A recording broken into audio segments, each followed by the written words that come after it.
श्री महाप्रज्ञ गुरवे नमः। ओम श्री महाप्रज्ञ गुरवे नमः। ओम श्री महाप्रज्ञ गुरवे नमः। ओम श्री महाप्रज्ञ गुरवे नमः। ओम श्री महाप्रज्ञ गुरवे नमः।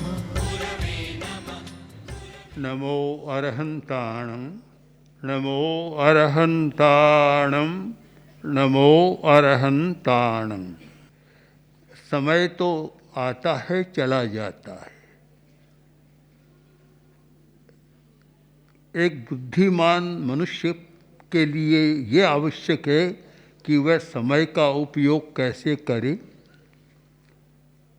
कैसे जिए और कैसे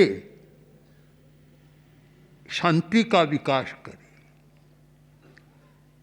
जीवन का सर्वोपरि मूल्य है शांति, उसका विकास कैसे करे।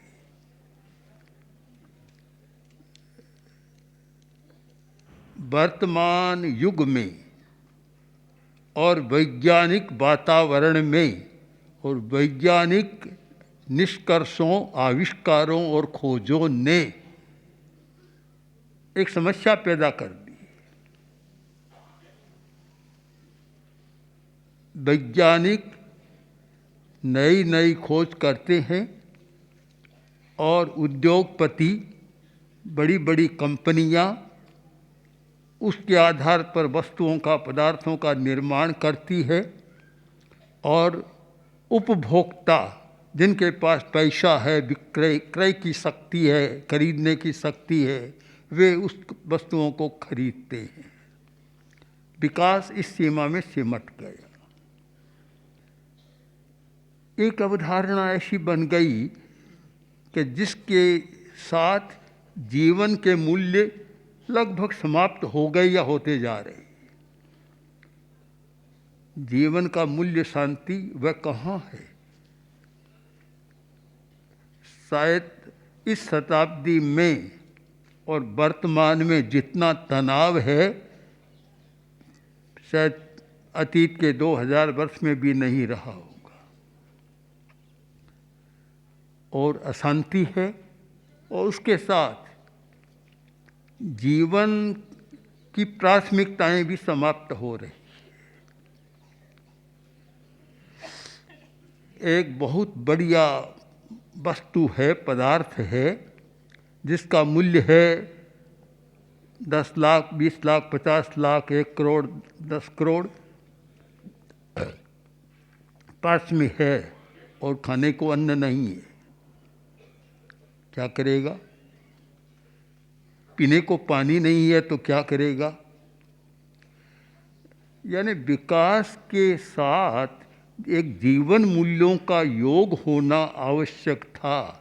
तो इस विकास के द्वारा जीवन के मूल्य समाप्त हो रहे हैं, जीवन की आवश्यकताएं समाप्त हो रही है या और कुछ हो रहा है। ये चिंतन जरूरी था। वह चिंतन लगता है कि इस विकास की अवधारणा के नीचे दबता जा रहा है और एक मिथ्या अवधारणा विकास की बन गई और इसीलिए इतना अनावश्यक निर्माण हो रहा है। जीवन के लिए कोई उपयोगिता नहीं, या बड़प्पन के लिए या सुख सुविधा, कृत्रिम सुविधा के लिए। स्थिति ये बन गई कि गांवों में लोग रहते हैं और पहले तो आनंद से रहते थे। अब जो शहरों की हवा और विकास की हवा पहुंचती है तो कंप्यूटर भी, रेडियो भी और एसी तक की बात भी कर लेते हैं और ये चिंता नहीं रहती है पूरा खाने को मिलता है कि नहीं मिल रहा है, बच्चों की पढ़ाई के लिए कुछ मिल रहा है या नहीं रहा है। एक कृत्रिम जीवन की शैली बन गई कि जहाँ आवश्यकता और अनावश्यकता का भेद समाप्त हो गया।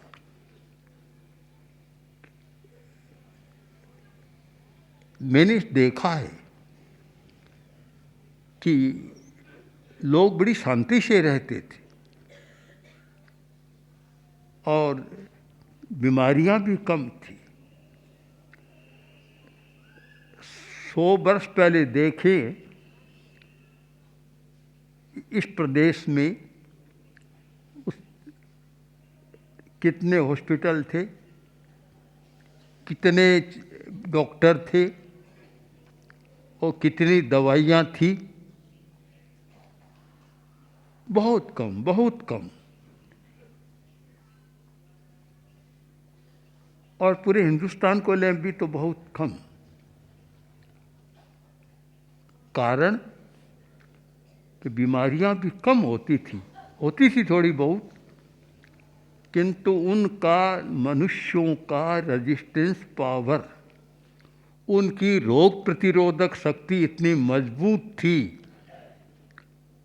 कि बीमारियां पास में आती नहीं। यह तो ठीक है कि बीमारी के कीटाणु, वायरस तो हर व्यक्ति के भीतर रहते हैं, किंतु वे आक्रमण कब करते हैं? जबकि रोग प्रतिरोधक शक्ति कम होती है तो वे आक्रमण करते हैं, नहीं तो वे पड़े रहते हैं, कोई आक्रमण नहीं कर सकते। तो मजबूत थी। अरे मजबूत इसलिए थी कि पानी शुद्ध था, हवा शुद्ध थी, वातावरण शुद्ध था और दिमाग भी शुद्ध था।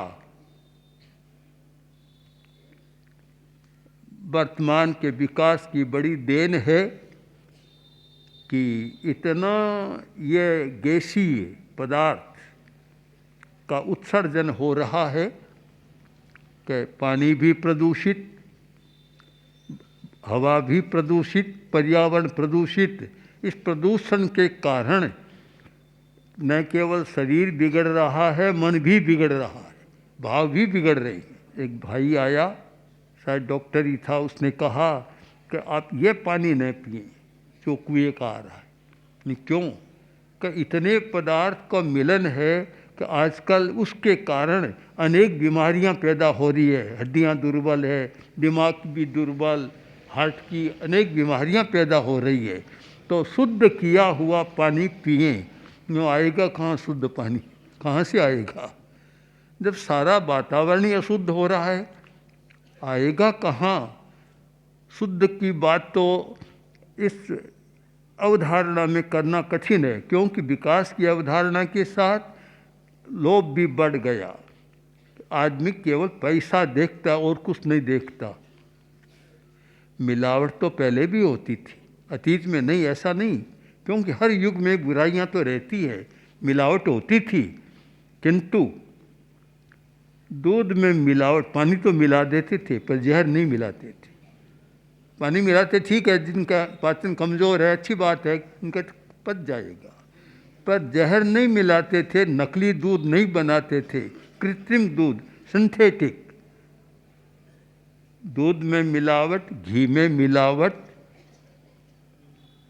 और कितने नाम गिनाऊं? ये पूछूं आपसे, किस में नहीं है मिलावट? ऐसा लगता है दिमाग भी मिलावटी हो गया है जैसे कोई, हर चीज़ में मिलावट है। ये विकास, पदार्थ और धन, सुविधा, बस 3 शब्दों में अटका हुआ है।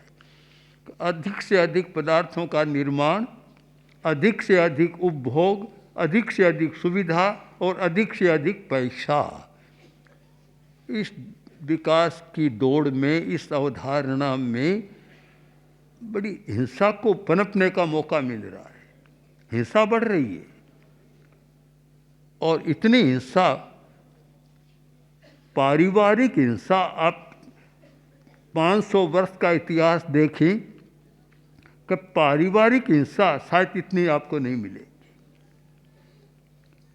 हमने जब यात्राएं की तो अनेक प्रांतों में देखा, प्रतिदिन समाचार पत्र हिंसा से, पारिवारिक हिंसा से भरे हुए हैं। पिता को मार डाला, पुत्र को मार डाला, पत्नी को मार डाला, चाचे को मार डाला, चाचे ने भतीजे को मार डाला। तो मैंने तो वहाँ कहा भी था कभी ये समाचार क्यों छापो, सुबह सुबह पढ़ेगा उसका दिमाग और बिगड़ जाएगा, वह और हिंसा में चला जाएगा। ऐसा हो रहा है, हिंसा बढ़ रही है, क्योंकि आप निश्चित माने कि जहाँ पदार्थ का मूल्य बढ़ेगा, वस्तु का मूल्य बढ़ेगा, सुविधा का मूल्य बढ़ेगा और पैसे का मूल्य बढ़ेगा, वहाँ हिंसा निश्चित बढ़ेगी। भगवान महावीर की वाणी एक बड़ी महत्वपूर्ण है। आरंभ परिग्रह, आरंभे चेव परिग्रहे चेव। आरंभ और परिग्रह यानी हिंसा और परिग्रह दोनों को कभी अलग मत करो, अलग हो नहीं सकते। जहाँ परिग्रह बढ़ेगा हिंसा बढ़ेगी, निश्चित सिद्धांत है, इसमें कोई संदेह ही नहीं हो सकता, और व्याप्ति भी है। ये दोनों साथ साथ बढ़ेंगे। जितना परिग्रह उतनी हिंसा, और जितना कम परिग्रह उतनी कम हिंसा होगी। उसका परिणाम यह आया सुविधा का कि जिनके पास पैसा वे लोग तो पूरी सुविधा भोग रहे हैं, और उनका एक वर्ष का बजट भी भारी है, और उनकी आय भी बहुत भारी है, किंतु 20 रुपये में आदमी अपना जीवन कैसे चलाएगा। एक दिन में 20 रुपया मिलता है, 100 रुपया मिलता है, जीवन कैसे चलाएगा। तो आज तो ऐसा लगता है कि पहले है किसी से पूछते बोलो कैसे है, कि मज़े में है, दाल रोटी मिल रही है। आज तो कोई कहेगा दाल भी मुश्किल हो गई है, रोटी भी मुश्किल है, दाल तो बहुत मुश्किल है। जो हर आदमी बीमार को मूंग की दाल बतलाता। और एक बार हमारे संत ने, मुनि हेमराज जी स्वामी ने दाल लाए भिक्षा में, तो दाल में मिश्रण था, चने की दाल, मूंग की दाल, मोठ की दाल, ऐसे कोई मिश्रण था। भिक्षु स्वामी ने उलाहना दिया कि मिलाकर क्यों लाया, कि मेरा दाल दाल है। कि नहीं, दाल तो है, पर कोई बीमार है, बुखार है, तो उसको मूंग की दाल तो दी जा सकती है, पर चने की दाल तो नहीं दी जा सकती। तो जो दाल, मूंग की दाल एक बीमार के लिए पथ्य था, कम पाचन वालों के लिए पथ्य था, और साधारण था, और साधारण कहावत बन गई कि दाल रोटी मिल रही है। अब तो सोचना पड़ेगा कहाँ दाल है, आकाश में एक, ज़मीन पर है। ये स्थिति सारी बनी है। हम स्थितियों का विश्लेषण करें कि इस विकास ने मनुष्य को कितना दुखी बनाया है और हिंसा कितनी बढ़ी है। एक तो हुआ है कि इस विकास की अवधारणा में कुछ लोग बहुत बड़े धनी बन गए। इतने बड़े धनी शायद पहले कुछ लोग थे, पर आज काफ़ी बन गए, और बड़ी बड़ी सूचियाँ प्रकाशित होती है कि हिंदुस्तान में इतने करोड़पति बढ़ रहे हैं, इतने अरबपति हो रहे हैं, सारी सूचियाँ आ रही है। यह साथ में नहीं आती कि कितने भूखों की संख्या बढ़ रही है, भूखमरी की कितनी बढ़ रही है, और कितनी हिंसा उसके साथ बढ़ रही है, कितना आतंक बढ़ रहा है, कितना उग्रवाद बढ़ रहा है। ये सारी क्यों बढ़ रही है, हम कारणों पर विचार करें तो हमें मुड़कर देखना होगा कि जब समाज में नैतिक मूल्य कम होते हैं, जब मनुष्य का मूल्य कम होता है, पदार्थ का मूल्य बढ़ता है, तब हिंसा बढ़ती है। आचार्य तुलसी ने बहुत पहले राष्ट्र की आज़ादी के साथ अणुव्रत का प्रवर्तन किया था। उसका उद्देश्य था, अनेक बार आचार्यवर ने कहा कि हिंदुस्तान को आज़ादी मिली है, अब स्वतंत्रता के बाद एक प्रकार का बढ़ेगा, क्या कहूँ, उन्माद, कटु शब्द हो सकता है, पागलपन को छोड़ भी दें तो उन्माद बढ़ेगा, और यह धन और सत्ता की दौड़ होगी। अगर नैतिक मूल्य नहीं रहे तो समाज दुखी बन जाएगा। इस उद्देश्य से अणुव्रत आंदोलन का प्रवर्तन किया गया था, नैतिकता का सूत्र सामने रखा गया था किंतु ठीक जो चिंतन था वही हुआ कि समाज ने नैतिकता को तो गौण कर दिया और पदार्थ मुख्य हो गए और सारी समस्याएं बढ़ गई। आज नैतिकता की बात तो करना बड़ा मुश्किल काम है। मेरी तो पक्की धारणा है कि मैं उस धर्म को धर्म नहीं मानता जिसकी पृष्ठभूमि में नैतिकता नहीं है। पूजा पाठ क्रियाकांड सब चलते हैं, पर अगर नैतिकता नहीं है उससे कहने में बड़ी कठिनाई है कि वह धर्म है। तो जहाँ जड़ ही नहीं, नींव नहीं है, वहाँ प्रासाद की कल्पना करना भी बड़ा कठिन है। तो कि बड़ा महल होगा तो गिर जाएगा, टिकेगा नहीं। तो नैतिकता जड़ है, वह समाप्त होती जा रही है। और कहीं ऐसा न हो जाए कि जैसे राजा शब्दकोश का ही रह गया, वैसे नैतिकता ही शब्दकोश में रह जाए, व्यवहार में न रहे। यह स्थिति आएगी तो मनुष्य के लिए सबसे भयंकर स्थिति होगी।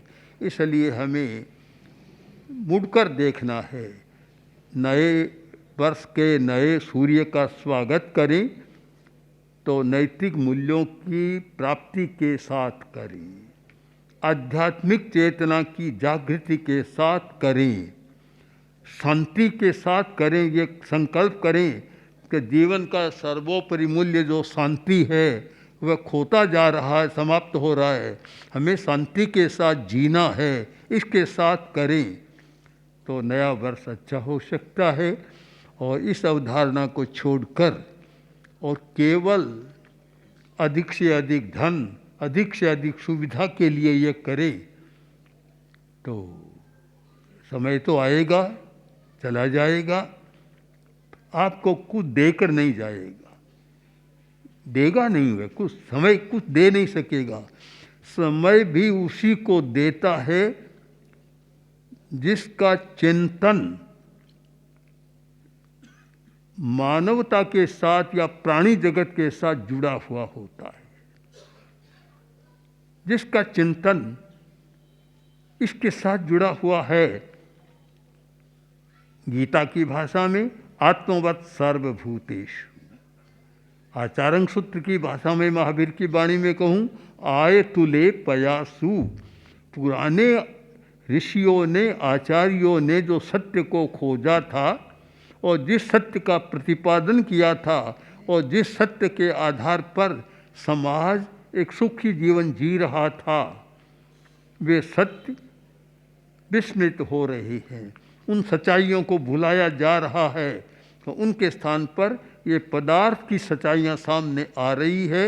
जीवन की सच्चाइयाँ लुप्त हो रही है, पदार्थ की सच्चाइयाँ सामने आ रही है। मैंने तो अनेक बार कहा, आज भी इस प्रसंग पर कहना चाहता हूँ कि हमारा वैज्ञानिक जगत और हमारे वैज्ञानिक भी थोड़ा विराम करें, सीमा लगाएं कि किसका विकास करना है। विकास की सीमा लगाएं कि किस पदार्थ का निर्माण करना है, किसकी खोज करना है। और बड़ी बड़ी कंपनियां और बड़े उद्योगपति भी इस सीमा करें कि हमें जीवन को दुविधा में डालने वाली वस्तुओं को छीनकर और ये ऐसे पदार्थों का विकास नहीं करना है जो लखपति करोड़पति खरीद सके, गरीब भूखा मरता रहे। अगर यह चिंतन बदले तो शायद आने वाला वर्ष कल्याणकारी होगा। और मैं चाहता हूँ कल्याणकारी बने और हर आदमी नैतिक मूल्यों की खोज करें, नैतिक मूल्यों का विकास करें। बाजार में नैतिकता, ऑफिस में नैतिकता, व्यापारी में नैतिकता, कर्मचारी में नैतिकता और सरकारी अधिकारियों में नैतिकता, और जो बड़ी बड़ी कुर्सियों पर बैठे हैं, सत्ता की कुर्सियों पर, उन सब में नैतिकता का दर्शन हो। आज तो बड़ा मुश्किल है कि कहना कि और सब कुछ है, उस घर में या उस ऑफिस में या उस दुकान में नैतिकता है या नहीं, और तो क्या धर्मस्थान में भी नैतिकता है नहीं, यह भी बड़ा कठिन हो रहा है। बड़ा कठिन हो गया, समस्या हो रही है। तो मैं इस अवसर पर यह कहना चाहूँगा कि अगर हमें हिंसा को कम करना है, आतंक को कम करना है और शांति के साथ जीना है, तो अहिंसा और नैतिकता पर विचार कर और उसके साथ नए दिन उगने वाले सूर्य का स्वागत करें तो समाज का कल्याण होगा, परिवार का कल्याण होगा, व्यक्ति का कल्याण और विश्व का कल्याण होगा। ओम ॐ श्री महाप्रज्ञ गुरवे नमः। ॐ श्री महाप्रज्ञ